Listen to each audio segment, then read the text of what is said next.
Welcome to a special edition of Fake News Friday, coming to you from Davos, Switzerland, where if you've been following my coverage of the World Economic Forum's annual meeting in the last few days, you'll know there is no shortage of fakery, from the facades of buildings going up, which will be taken down before the private jets even take their wheels off the tarmac, and also the empty ballrooms when heads of government and heads of state are speaking. Yeah, you don't see that on the live streams. But one of the big reasons that I was here in Davos and True North thought it was so important to cover is because the mainstream media just doesn't want to cover the World Economic Forum honestly.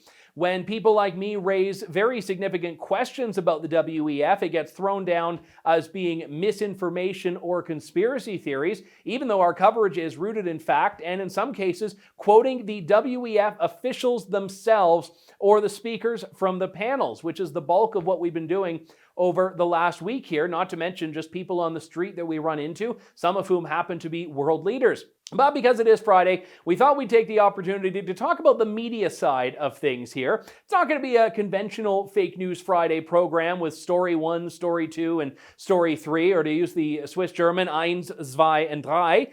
But we will talk about the narrative that is prevailing. And you can't do this without talking about the badges. And I'm sorry if you're sick of me talking about WEF badges now, but so much of the World Economic Forum issues, I think, can be explained by the hierarchical Byzantine caste system that is the colored badges. The white badges with the blue lines are the invited elites. The orange badges are members of the press. Now, I also learned just on my last day here that there is a sub-level of orange badge, which is the orange badge with the purple line, which is like the support staff for journalists. So I actually got a purple lined orange badge, but I'm like a support staff to myself. So I don't know how that works because I was going in there alone. They wouldn't actually accredit my videographer. And it's not because he's a shady character, it's just because they said they had spatial limitations. But the reason I bring this up is because so many members of the media are there with their white badges, which means they've been invited by the WEF. Some of them sit on WEF task forces or committees. Some of them are moderating panels. I ended up running into Brian Stelter and asked him how he, as a journalist, justifies being there as an invited guest. Now, obviously, Brian Stelter's not a CNN guy anymore, but he still is a journalist, and he was very friendly with all the folks at WEF. And I think he was doing the Who Wants to Be a Millionaire thing. You ask him a tough question, and he has to phone a friend. So his response was, I've got to get my wife on the line. And I said, well, if she'd give me an answer to the question, then that would be fair ball. But I didn't wait around. I let him get back to his missus on their little Swiss Alpine trip. But then you look at some of the press conferences. Now, these are where real, rigorous, vigorous questions can be put to people that are announcing whatever the case may be, depending on the press conference. I attended a couple of those, and at one of them in particular, the World Economic Forum was announcing this climate partnership on public-private philanthropy. They had someone from the WEF there, they had someone from McKinsey there, they had other so-called partners there, and I was waiting my turn to ask a question. The first journalist up to ask a question just congratulated them.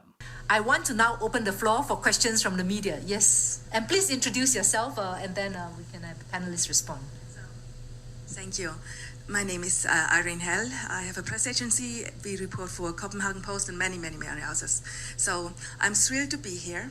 First of all, congratulations on Gaia. Gaia means Earth. And the only way to save the planet is philanthropy. All the business are just taking and destroying, other than Bader Jaffer's business, of course. And then I want to salute Bader Jaffer for taking the lead on COP28. I think there's hope for the planet.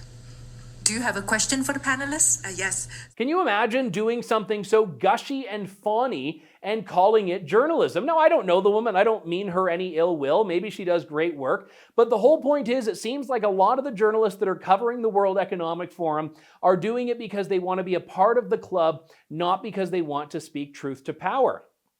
And I think that brings us around to the Canadian context of this. Where were the Canadian journalists? And you may say, okay, it's expensive to send a crew over to Europe, which is true, But that also hasn't exactly turned off CBC and other companies from going elsewhere. CTV will send crews to any earthquake anywhere in the world. And I think there's a reason for that. If you have journalists that are in different parts of the world, you can send them somewhere. I think all of the news companies in Canada have London bureaus in England. It's not a terribly expensive flight to get over to Switzerland. And you may say, well, what's the big deal? Why do Canadian journalists need to be covering what Klaus Schwab is doing or what the Chancellor of Germany is doing? And I would generally speaking agree, except two of the speakers at this year's World Economic Forum were Canadian cabinet ministers, one of whom our Deputy Prime Minister. Now, I know journalists from Canada have followed her around the world, especially when she was foreign minister. Canadian journalists were over in Ukraine when Canada's ministers and the Prime Minister went over there.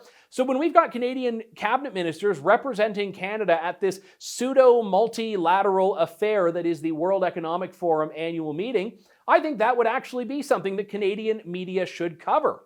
Now, you may recall this week I tried to do what no other Canadian journalist to my knowledge has done, which is ask Deputy Prime Minister Freeland how she justifies being a member of the WEF Board of Trustees while also being a Canadian cabinet minister, which I think is a conflict of interest, as it would be if she were on some corporate board or some lobbying company board.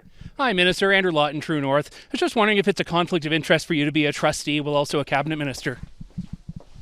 Are you proud of the work? And if so, why is there an issue answering a question about it? Enjoy your panel, Minister.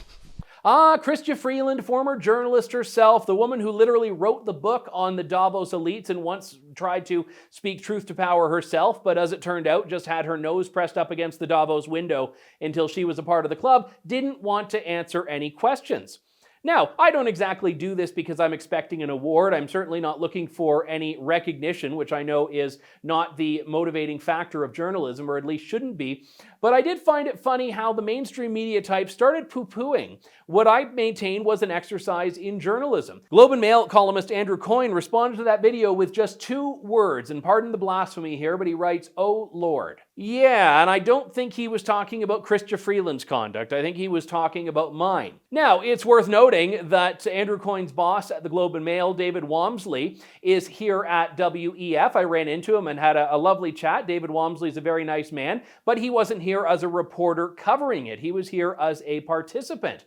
So I think that it's clear the Coyne types are probably more dominant in mainstream media in Canada in that they believe there is nothing to see here and they would be happy enough and comfortable enough hobnobbing with the elites instead of asking them any questions that might challenge the safe space that is Davos. Well, you know what? The silver lining of all of this is that if the mainstream media types aren't interested in reporting, it is more space for us when we come back year after year, as long as there is a story here. Let me know if you think we should do that, by the way, because obviously this is entirely a donor-supported project, so if people don't see value in this, there's no point in doing it. But if you do see value, you can head on over to donate.tnc.news. I know it's been a little bit of a different Fake News Friday, but we couldn't get away from Davos without shining a little bit of a light on the fake news that tends to be attracted to this global billionaire Disneyland in Switzerland. For True North from Davos, I'm Andrew Lawton.